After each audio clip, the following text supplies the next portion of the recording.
കുന്നംകുളത്ത് നടക്കുന്ന തൃശൂർ റവന്യൂ ജില്ലാ കലോത്സവം പ്ലാസ്റ്റിക് വിമുക്തമാക്കുക എന്ന ലക്ഷ്യത്തോടെ അഷ്ടമിച്ചിറ ഗാന്ധി സ്മാരക ഹൈസ്കൂളിലെ കുട്ടികൾ പേപ്പർ ഫയലുകളും തുണിസഞ്ചികളും വിത്ത് പേനകളും കലോത്സവ രജിസ്ട്രേഷൻ കമ്മിറ്റിക്ക് കൈമാറി.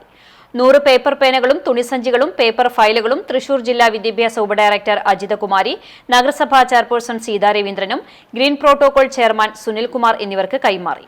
നഗരസഭാ വിദ്യാഭ്യാസ കലാകായിക standing committee chairman Shebeer, green protocol committee convener Niltom, programme convener Binoy, Anurag, seed convener Ranjith, Sujo PS തുടങ്ങിയവർ പങ്കെടുത്തു.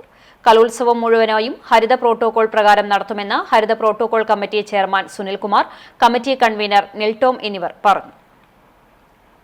എല്ലാ വെന്യൂകളിലും അതുപോലെ തന്നെ നമ്മളുടെ പ്രധാന കേന്ദ്രമായിട്ടുള്ള ഭക്ഷണ സ്ഥലങ്ങളിലും ഗ്രീൻ പ്രോട്ടോകോൾ പാലിച്ചുകൊണ്ട് തന്നെയാണ് നമ്മൾ പരിപാടികൾ ആസൂത്രണം ചെയ്തിട്ടുള്ളത്.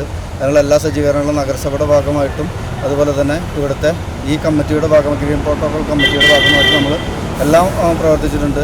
ബാക്കി എല്ലാവരുടെയും സഹകരണത്തോടു കൂടി നമ്മളത് നല്ല രീതിയിൽ തന്നെ നടത്തി വിജയിപ്പിക്കാനുള്ള തീരുമാനത്തിലാണ് നമ്മൾ എത്തിച്ചേർന്നിട്ടുള്ളത്. നമ്മുടെ മുനിസിപ്പാലിറ്റി ഇതിൽ നിന്നും വളരെയധികം നമുക്ക് സഹകരണങ്ങൾ മുനിസിപ്പാലിറ്റിയുടെ ഭാഗത്ത് നമുക്കുണ്ട്.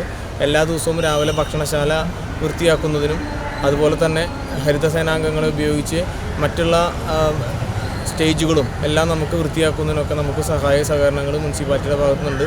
ഈ 4 ദിവസം നമുക്ക് കൃത്യമായി തന്നെ നമ്മുടെ ഹരിതചട്ടം പ്രകാരം തന്നെ ഈ നമ്മുടെ കലാമേള അവസാനിപ്പിക്കാനുള്ള എല്ലാ നടപടികളും ഈ കമ്മിറ്റിയുടെ ഭാഗമായിട്ട് ചെയ്തു.